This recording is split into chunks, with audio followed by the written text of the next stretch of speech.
College থেকে বাসায় ফিরে দেখলাম বাসা ভর্তি মেহমান। মামা মামির সাথে কয়েকজন ছেলে বসে আছে। ঘরে যেতেই দেখলাম আপুরাও এসেছে। কিছুই মাথায় ঢুকছে না আমার। ব্যাগ রেখে আপুকে জিজ্ঞেস করলাম, ছেলেগুলো কারা? আপুর কথা শুনে যেন আমি আকাশ থেকে পড়লাম। আপু বলল, ওই যে লম্বা ছেলেটা দেখছিস মাথা নিচু করে বসে আছে, ওটা হলো মামার ছেলে, মানে রিদ ভাই। আর বাকি যে দুজনকে দেখছিস ওরা হলো তার বন্ধু। মামা মামি সহ এরা সবাই এসেছে তোকে বউ করে নিয়ে যেতে। আমি আপুর দিকে গরম চোখে তাকালাম। মজা করিস না আপু, আমি সিরিয়াসলি প্রশ্ন করেছি তোকে। আপু একটু ভ্রুকুচকে আমার দিকে তাকালো। আপু বলল, আমি তোর সাথে কোন দুঃখে মজা করতে যাব? আজ সন্ধ্যায় বিয়ে, বাবার কিছু বন্ধু বান্ধব আসবে আর হয়তো ফুফুরা আসবে, ঘরোয়াভাবেই বিয়ে হবে। আমি রাগে পানির গ্লাসটা আছাড় মারতেই তার টুকরো টুকরো হয়ে গেল। রাগে আপুকে বলে উঠলাম, করব না আমি এই বিয়ে। আমাকে পেয়েছো কি সবাই? যে যা ইচ্ছা তাই ডিসিশন নিবে? আমি তো ভালো করে চিনিও না তাকে, শুধু জানতাম আমার একটা মামাতো ভাই আছে। হুট করে দরজার সামনে বাবার গলার আওয়াজে ভেসে আসলো। বাবা বলল, হয়েছে কি এখানে? এত চেঁচামেচি কিসের? বাবার উপস্থিতিতে ভয়ে চুপসে গেলাম আমি।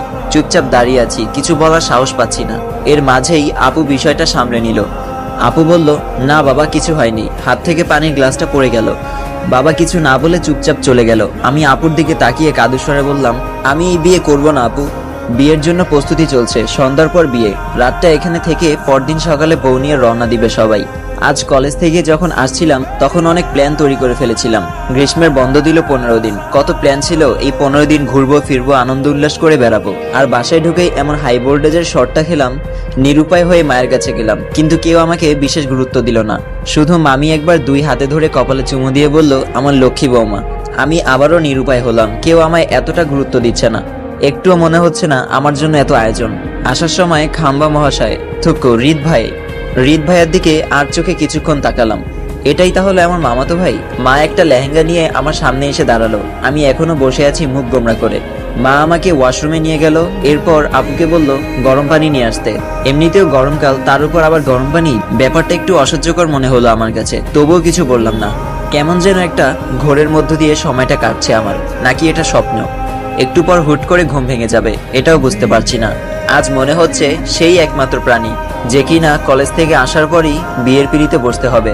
মা আমাকে গোসল করিয়ে দিচ্ছে খুব যত্ন করে। এর আগে শেষ কবে এমনভাবে গোসল করালো ঠিক মনেই নেই তার, হয়তো ছোট্টকালে। আমি এই বিয়ে করব না মা, তুমি আব্বুকে বোঝাও। আমি ভালো করে চিনিও না তাকে, কখনো কথাও হয়নি আমাদের, আর হুট করেই বিয়ে। মা বলল, তাতে কি হয়েছে? বিয়ের আগে কি আমি তোর বাবাকে চিনতাম? বিয়ের পরই তো একে অপরকে ভালো করে চিনলাম আমরা।